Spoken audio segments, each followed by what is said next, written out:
first things first, discussions reportedly of a shorter preseason. This does not surprise me at all. I won't be surprised if there's ultimately no preseason games, maybe scrimmages instead, if that. Yes, they're going to try to keep these guys in hermetically sealed containers until it's time to play the games that count.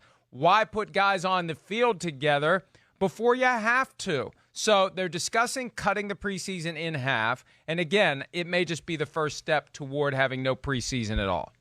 Yeah, well, it makes sense. I mean, it certainly does. To what you just said, Mike, yeah, they want to keep everybody, sanctioned off from each other to where we're not causing problems in the preseason before we even get to the regular season where all of a sudden COVID-19 is starting to spread around the NFL. So makes sense totally from that standpoint. Also, I think it's a very good idea when you just talk about player safety and just the betterment of the NFL in general. In fact, Mike, I mean, a lot of these guys, yeah, they're at home working out.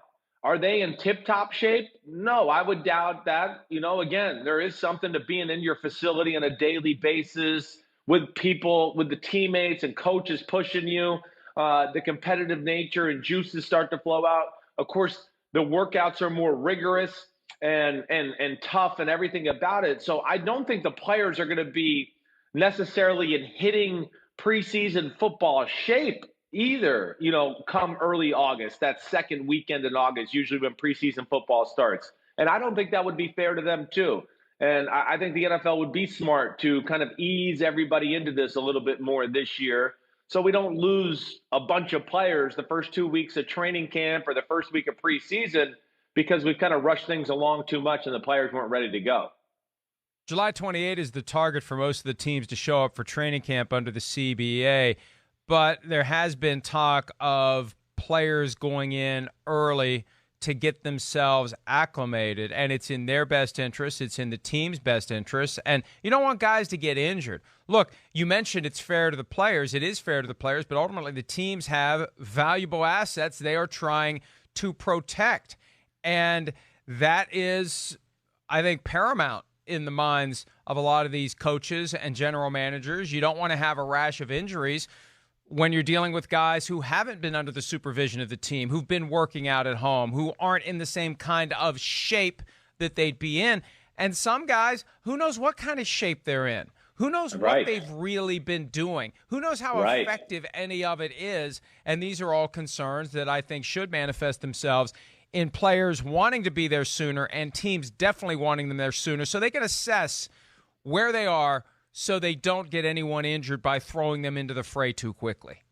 Yeah, I think that's very real. I think you have to be very cognizant of that this year, and you're right, Mike. I mean, there's going to be a faction of guys, and, I think it's going to break down in like three different categories when you talk about players who dealing with this whole pandemic and not being at the facility. You're going to have like 1/3 of the league that's going to, they're going to approach it the way they always do and be ready to go.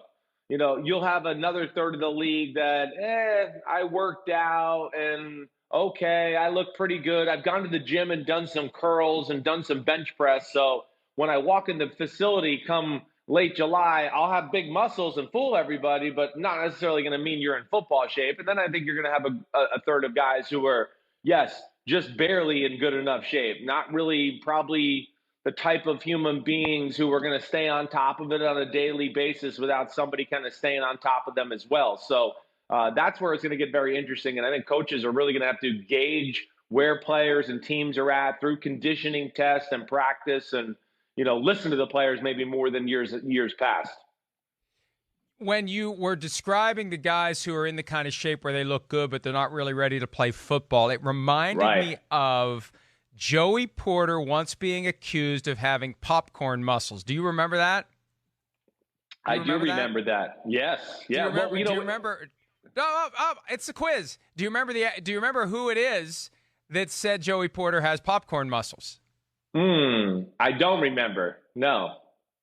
It was your former teammate, Brandon Marshall, who said that Joey Porter is soft, he's not tough, he's got popcorn muscles. That's not our accusation, Joey. I'm just taking a trip down memory lane as inspired by a comment made by Chris Sims. Brandon Marshall once said that Joey Porter has popcorn muscles. All right. I'm not messing with either one of those guys. There's things in life, okay? And one of those things in life, after seeing Joey Porter and Brandon Marshall and being a teammate of his, there's certain people you can take in life, and then there's certain people you just shouldn't mess with. And those two guys I'm not messing with. Hi, I'm Mike Tirico, and thanks for watching. Make sure to hit subscribe for the latest news and highlights from NBC Sports.